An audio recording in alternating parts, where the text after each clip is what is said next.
Serahkan surat Raden Arya Ardisoma padaku. Ini surat pengkhianatan pada Mataram. Saya mohon, guru mau melaporkannya pada Sultan. Tahu apa kamu soal negara? Kanjeng Sultan Cirebon pasti memihak perjuangan Sultan Agung daripada membela orang-orang kafir dari negara manca. Itu urusan kaum bangsawan. Sebagai rakyat, kita punya kewajiban untuk patuh pada junjungan kita. Selamat siang, Mbak. Selamat siang. Wah, lagi ngasuh cucu ya, Mbak? Ngasuh cucu bagaimana? Ini anak saya kok. Oh, anak. Emang usia berapa, Mbak? Usia saya itu 90 tahunan. Usia 90 punya anak sekecil ini. Emang anak keberapa ini, Mbak? Anak yang pertama dari istri yang kelima. Oh, emang masih kuat, Mbak? Masih 1 jam 5 menit. Wah, hebat, Mbak. 1 jam pemanasan, 5 menit selesai. Ini mau kemana, Mbak? Mau minggat, Kok minggat? diusir sama istri saya. Maaf ya, Mbak. Maaf loh. Mbak ini kan jelek. Kok anaknya ganteng banget sih, Mbak? Oh, sampai nggak tahu sih. Tetangga saya itu orangnya ganteng-ganteng. Oh, oke. Dan Kalau begini bikin muka ini, pasang muka kasihan semua di sini. Muka kayak orang nggak berdosa aja di sini. Memang ini anak-anak nih bikin marah aja loh. Siap memang kabel ini. Saya siap memang kabel. Ini makanannya tadi. Saya taruh di sini kalau ingkar janji berarti siap-siap sudah ya. Kalau begini bikin muka ini, pasang muka kasihan semua di sini. Muka kayak orang nggak berdosa aja di sini. Memang ini anak-anak nih bikin marah aja loh. Siap memang kabel ini. Saya siap memang kabel. Ini makanannya tadi. Saya taruh di sini kalau ingkar janji berarti siap-siap sudah ya. Saya bukan Prabowo takut sama Jokowi. Prabowo masih dikendalikan oleh Pak Jokowi. Enggak ada itu.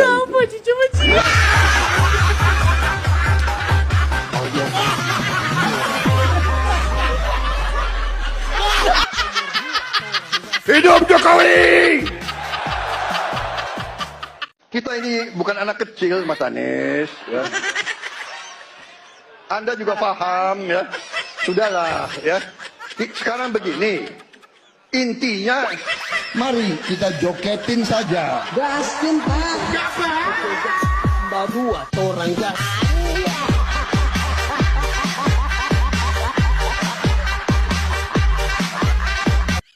mata nih gua.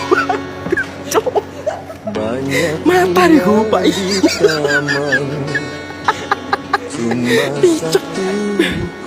Cok, mata. Banyak anak perawan, cuma adik yang cantik. Bajingan kowe. Kowe nang mana kaca? Picak matamu. Asu kuwi. Nih, tak jojoe tawake kuwi nek mulo ngobrol. Sayang di. Ayo. Dijake. Anu ya kowe.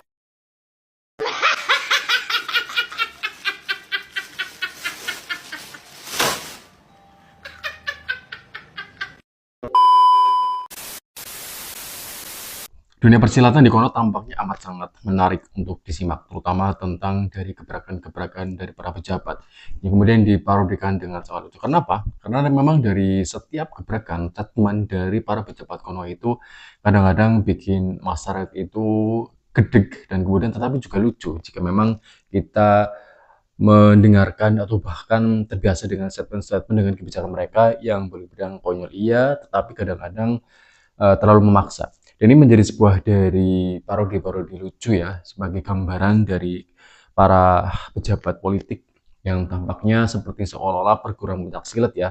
Kadang-kadang mereka kayak rukun, tapi kadang-kadang mereka kayak seorang yang lagi main pencaksilat dan kemudian mereka saling lawan dan kemudian menjadi seorang perang dingin gitu guys ya. Dan sebar selengkapnya tentang parodi lucu, yuk kita lanjut. Guru, Ananda datang. Sudah saya bilang, tidak usah kemari. Ada orang dari Pajajaran mencari guru. Jaka Baruna namanya.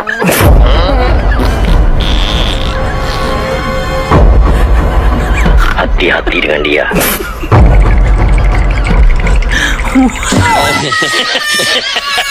Saya ingin abang jujur lah, bener nggak Pak Prabowo tuh 8 kali minta ke Pak Jokowi, minta izin ke Pak Jokowi untuk mengizinkan Mas Gibran? Enggak benar.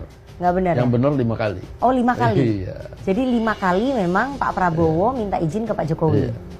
Oh, baru yang kelima itu dibolehkan. Sebenarnya 5 kali itu juga jawaban Pak Jokowi sama. Pertama Pak Prabowo pikir dulu apakah ini bagus atau enggak. Nanti dikira saya ikut campur. Itu selalu jawabannya. Jawaban yang terakhir, ya kalau memang maunya begitu tanya sama anaknya. Anaknya mau enggak begitu. Jadi nggak ada, benarnya saya jujur, nggak ada kemudian cawe-cawenya Pak Jokowi ini harus Mas Gibran, nggak ada.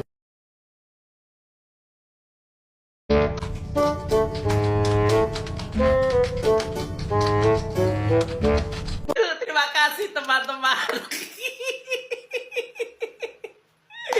Aduh, ternyata seorang Prabowo tersandra juga.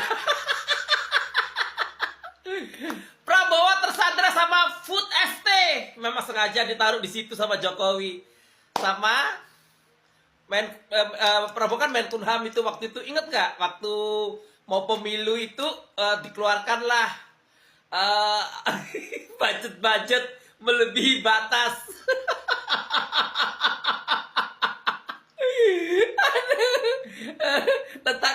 tentang pengeluaran yang begitu mengerikan. Ternyata Prabowo tersandra di situ sama di Food ST. Pantesan Prabowo ditunduknya minta ampun.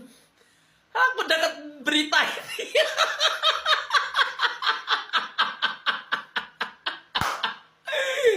Pantesan seorang Prabowo ini tidak bisa lepas dari seorang Jokowi. Ternyata kesandra juga. Mampu nggak keluarga Prabowo membebaskan Prabowo dari penyanderaan seorang Jokowi? Ternyata tersandra juga. Pantesan Prabowo tuh disetir ke sana, ikut ke sana, ke sini, ikut ke sini. Tertulis kisah cerita kita begitu indah, masa laluku dia menang. Saya butuh duit 1 triliun. Sabar. Mana duitnya? Kita tidak punya uang. Dari mana duitnya? Ya nggak tahu, tanya yang mau tanya saya. Dari mana duitnya? Sabar. Mau Anda patungan? Mau?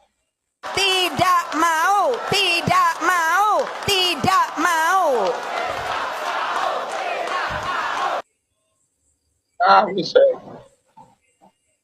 Sabar. Tolong pinjemin Pak, tolong pinjemin Pak. Mau. Ojo ngaco omongan itu. Sebentar, itu anunya. Bener nggak? Lucu ya? Kok lucu? Ya nggak tahu, tanya yang mau tanya saya.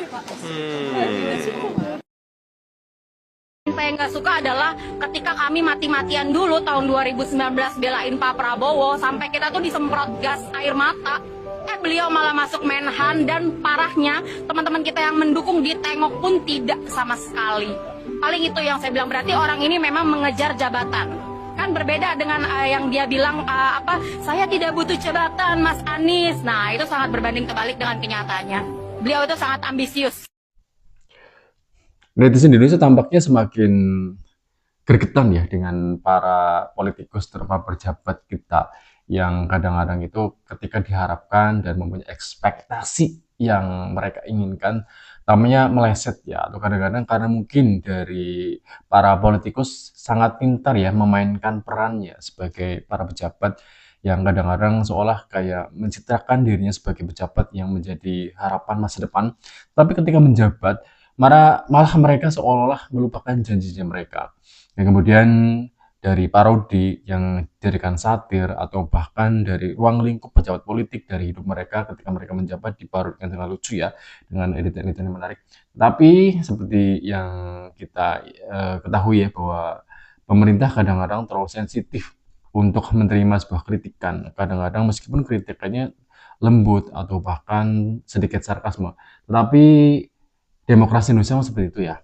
Ketika pejabat mengatakan mereka amat sangat senang dikritik, tetapi pada kenyataannya ketika mereka menjabat, mereka seolah-olah risih sekali dengan kritikan-kritikan dengan gaya apapun ya, baik itu gaya-gaya lucu atau gaya-gaya sarkasme atau bahkan satir-satir yang diungkapkan oleh rakyat mereka, oleh para pengamat politik dan sebagainya. Karena ketika mereka mendapatkan sebuah dari kritikan tersebut, mereka seolah-olah frontal ya, dan kemudian mempunyai sifat menolak ya, dan mereka seolah-olah lupa dari pejabat memang seharusnya itu amat sangat lazim untuk dikritik dan kemudian diberi pesan dengan bentuk hal-hal yang seharusnya itu dicerna dan kemudian agar mereka itu lebih aware dengan dari apa yang mereka lakukan, karena biasanya mereka itu seolah melupa ya dengan sumpah yang mereka katakan ketika mereka menjabat. Bayangkan dari sumpah-sumpah dengan di atas mereka ada suatu Alkitab dengan apa yang mereka katakan ingin menceritakan masyarakat, tetapi ketika melakukan kebijakan ya malah mereka seolah-olah melalaikan masyarakat. Bayangkan dari harga yang katanya dulu ingin dijanjikan murah dan kemudian semuanya disubsidi bahkan gratis, kita malah menemukan dari suatu kenyataan yang berkebandingan atau terbalik ya, dengan harga yang mahal dan kemudian ada sekolah yang tidak sepenuhnya gratis, terutama sekolah swasta kan gratis ya. Dan kemudian dari angkutan yang kata gratis itu enggak ada, atau bahkan dari program-program yang seharusnya berjalan dengan mulia, dengan visi misi yang bagus, malah dinodai dengan aksi-aksi para koruptor yang menodai dari kebijakan-kebijakan presiden. Dan kemudian malah dari ketika dari program-program tersebut dinodai oleh para koruptor, dari hukuman yang mereka dapatkan tidak setimpal dengan mereka yang lakukan. Semoga saja ini menjadi sebuah perhatian ya dari parodi-parodi lucu atau mungkin satir-satir atau bahkan kritik lainnya, agar pemerintah itu lebih aware dengan keadaan yang ternyata anggaran kita akan semakin tergerus, semakin defisit, dan tentu saja mengancam kesehatan dari anggaran negara Indonesia. Sekian, assalamualaikum warahmatullahi wabarakatuh.